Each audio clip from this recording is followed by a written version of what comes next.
Imagine a world where you couldn't get to where you wanted to go.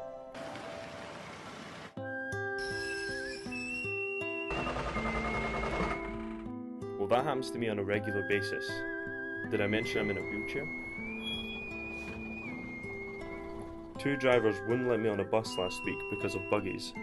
On both occasions, the mothers tried to fight my case by offering to fold the buggies up or sit on the same side as each other. Both drivers refused and were pretty rude about it. I argued with the drivers, told them that rules were one buggy, one wheelchair, and in any case, it's illegal to leave someone in a wheelchair at a bus stop. It's in Stagecoach's terms and conditions. Both drivers told me they didn't care what I said because I was wrong and closed the door on me. The second one though went further and said, "You're just a pain, you've always been a pain." He then shut the door on me and drove off. I was a bit upset when he said that. Is it fair that I can't use public transport like everyone else because I'm disabled?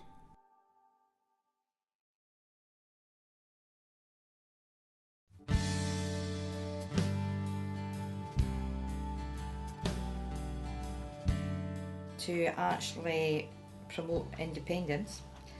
It's also about, it's another life skill for them. It's also about, because some of the young people do not have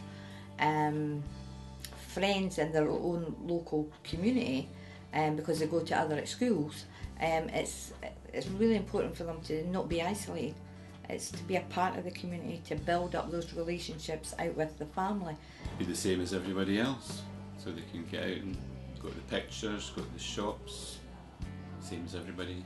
Yeah, socialise, and also it's important that if they can travel independently, they can go to college on the bus or by train, just the same as everybody else. Jake can travel independently, although he has autism. And you had a situation, didn't you, Jake, when you were going to college? Yep.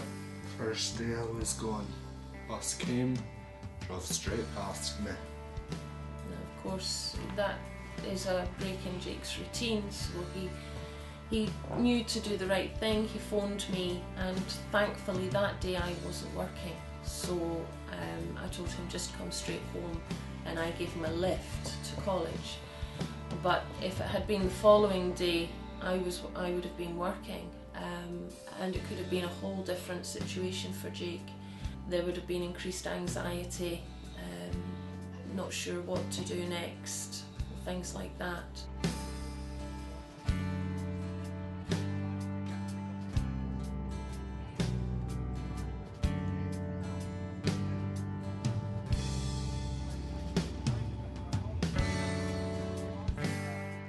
When the young people are even on the bus with their own parents, this was an eye-opener for me as well, just how much that child or that young person relies on that parent to get them off the bus. It's not even getting on the bus, it's getting it off the bus, because they have to ring the bell, they have to wait, and then if they're not, unsteady on their feet, they're having to rely on the parent continually talking to them to actually move them forward, giving them that wee bit of time to move about. It's not built in. I think it's the people that's driving the bus or the train. They're the ones that's trying to move it along quicker and quicker. No, you can't do it for everybody. You do have to have that wee bit of leeway. We got up out of our seats to get out of the bus. It was a busy bus and a lot of people standing, and the bus driver didn't allow us enough time to get off, and Alex was sort of thrown about a bit. But I did speak to the driver. He was in a pretty surly mood. He was having a bad day, obviously, and said that I thought that wasn't acceptable. And he said he had a schedule to meet. Sometimes the bus drivers aren't as understanding as they could be. Some are very good, some aren't. I think it's that preconceived idea of, because they see somebody with a difficulty, they maybe rush, there's not enough time given, that kind of idea. Not everybody's the same, and the bus drivers, well, people who operate public transport just need to raise their awareness that everybody needs different levels of consideration, and just to be aware of other people's needs. They should wait until that person is able to move from that seat and feel comfortable and safe to be able to do that. But sometimes that doesn't happen.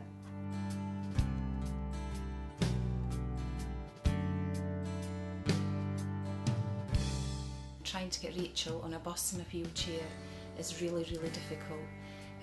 They're not on all routes.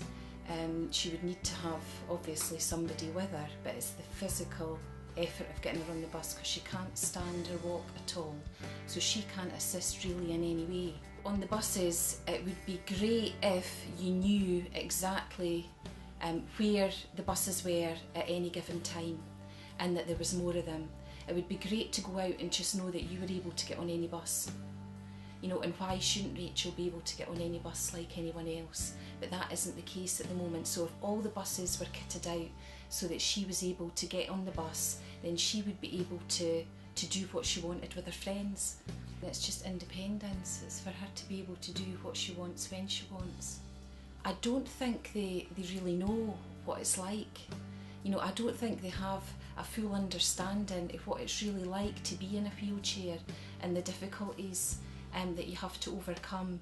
And I know that they do try. I mean, all companies do try to do the best that they can, but they really don't know. They don't know what it's like and what people like Rachel need. And I think that's what's wrong. I think they really need, you know, to liaise with like children, young people like Rachel, and find out from her exactly what she would like. I think at this present stage it would be a great step forward if ScotRail, the public transportation side of it per se, would actually get included into education and come into the schools at a far earlier age. Why not start to think about independent travel? What is independent travel? Get them to explore that, get them out and about at an early stage and going into public transport, not always relying on their parents to do that side of it, but give them another, if you like, another strand to learning about it. When young people with disabilities reach teenage years, I think they're very conscious of their limitations. And I think sometimes they feel powerless, you know. Anything which gives them that bit of independence, that bit of power over their lives, I mean, is to be encouraged, I would say.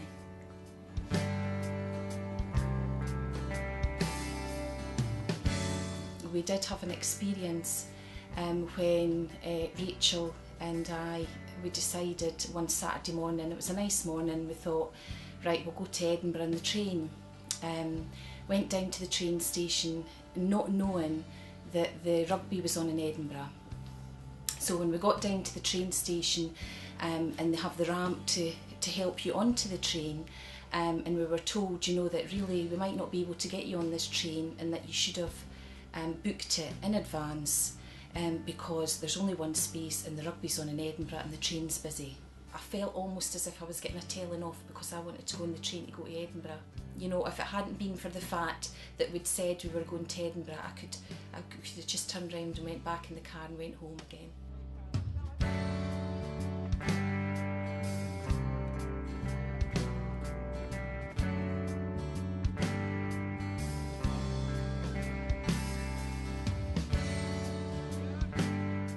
They're individuals just like every other person, so why should their independence be restricted by limitations on public transport? Rachel should be like anybody else. We as a family should be like anyone else. If we want to go and do something, we should really be able to go and do it, but we really are limited as to what we can do. You know, why should we have to phone up in advance? What if we decide like that day on the spur of the moment that we did want to go to Edinburgh? You know, why shouldn't we be able to do that like anybody else? It's about communication. It has to come back to communication. There's a definite lack of communication and understanding sometimes about disabilities. It's another generation, and how much have we learned?